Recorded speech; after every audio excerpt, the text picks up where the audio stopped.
So there was this dog, and this dog's greatest desire was to become a human being. And one day, this dog runs into a magician who grants him his wish. Now, he's a human being, he's excited, and the first thing he wants to do, he wants to have a great muscular body. So he immediately hires a trainer, and the trainer gives him this workout, says come back 3 times a week, and also gives him this pamphlet. And in this pamphlet is the diet that he needs to have. But there's one problem. He hates reading. So when he gets home, he throws away the pamphlet. And instead of reading that pamphlet like he should have, he goes to his old friends, his old dog friends. And they tell him, this is how you should eat. You should eat dog food. So he goes home, and though he really struggles, he really hates it, he's like, look, this is what it's going to take to get this body I want, so I'm going to eat this dog food. So he forces himself to eat the dog food. And immediately he starts having stomach problems.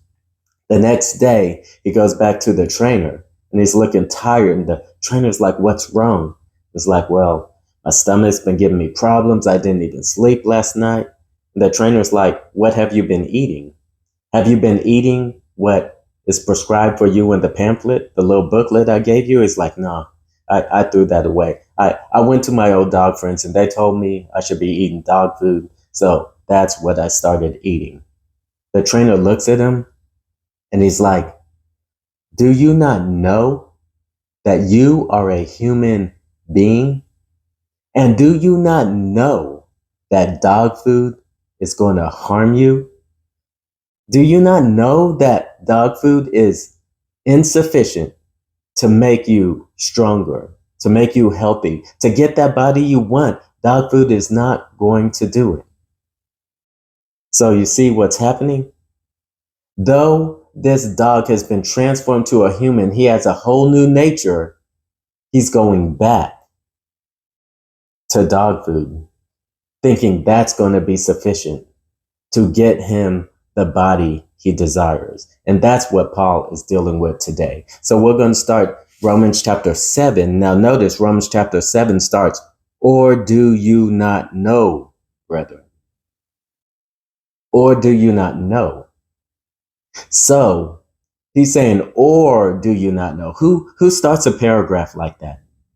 Well, this chapter break doesn't help us very much, because Paul is actually following a certain logical argument. Remember the illustration I just gave. What did the trainer say? He said, do you not know you are a human? Or do you not know that dog food will actually harm you, and it's not going to give you that body you desire? And that's what Paul is doing to the Christian. Notice, back up a few verses. Go to Romans chapter 6, verse 16. How does it start? Do you not know? So remember the question in verse 15. It's like, what then? Shall we sin because we're not under the law, but under grace? So the Christian has a choice to go to the law as a means to be righteous before God, or put their faith in Christ and have faith as a means to be righteous for God, because faith is the only thing according to grace, remember? So what does under grace mean? It means putting your faith in Jesus Christ and receiving that grace, that gift of righteousness. So faith as a means to be righteous before God. And the Christian, remember, Paul has been dealing with this. The Christian is no longer under the law as a means to be righteous before God. He's been dealing with that. He said, look, the perfection is demanded. You can't be righteous by keeping the law. So therefore, the Christian, by faith, is his way to be righteous before God. Now, are we set to say, oh, we're going to sin because we don't have to keep the law? And Paul's like, no. Remember the example? He's been changed from a dog to a human being. And the Christian has been changed from one under the law to one under grace. And he's been transformed. Remember, he died with Christ. He rose with him in this mysterious union with Christ. He's been transformed to, remember, raised to walk in newness of life. He's a whole entire new creature. And so Paul says in verse 16, do you not know He's like, do you not know who you are? It's like, Christian, oh, you're going to go sin, continue in sin that grace may abound? Do you not know who you are? Do you not know that, yes, you were a slave from sin, but remember, thanks be to God that you obeyed from the heart that former doctrine to which he handed you over to. Now, having become free from sin, you're a slave of righteousness. You're a slave of God. This is who you are. And he says, or do you not know? He's like, you're going to go back to sin? Do you not know who you are and you're going to go back to sin? Or do you not know this? And that's what's going on here. So he tells the Christian who has been transformed, do you not know that you are now a slave of Christ? Or do you not know, let's keep going, chapter 7, or do you not know, brethren, for I speak to those who know the law, that the law has dominion over man as long as he lives. Now, of course, we'll go more into that. We don't have time today, but he's saying, look, you're submitting yourself, Christian. You're a Christian. You put your faith in Jesus Christ and you're going back to the law as a means to be sanctified. Remember, as a means of that process of being made holy, you're going back to the law. You're putting yourself back under the law, trying to be righteous, putting yourself back under the law, trying to be holy, putting yourself back under the law, trying to be sanctified. Christian, you are a new creation. You're no longer under the law. Why are you going back? Just like the human being. He's no longer a dog. Why does he go back to his dog friends? And why does he eat the diet of a dog thinking that's going to give him the body he wants? But so many times Christians do that.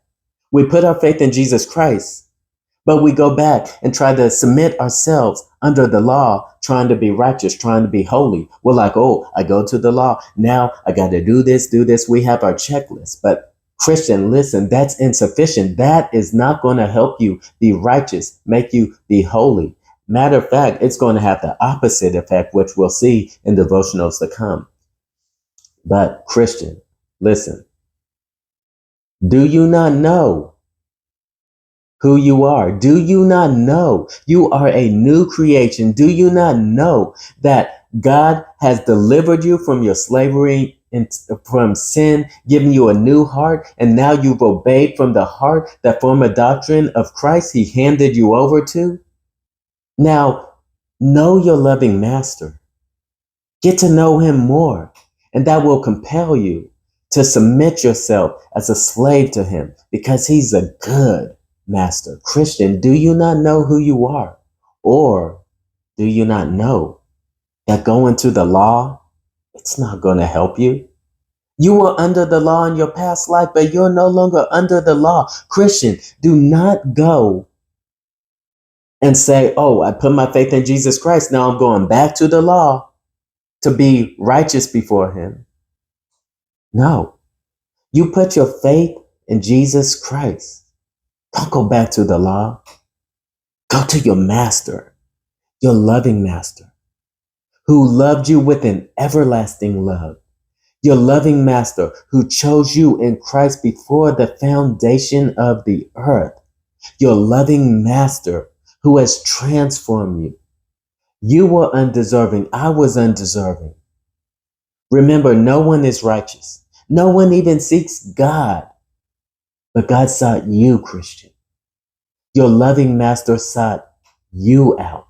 And your loving master sent his son to live the life you could not live, to die the death you and I should have died, to suffer the wrath we should have suffered, and rose on the third day for us, clothing us in his righteousness when we put our faith in him.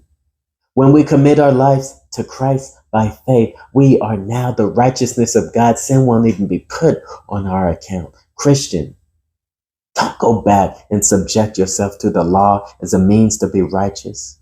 Go to your master, know your master, and let the love of your master be poured out in your heart that you love your master all the more. And this is the means that you will be righteous before God by faith. And as far as your obedience, go to your master and let his love be poured out in your heart, Christian. Because, Christian, do you not know who you are?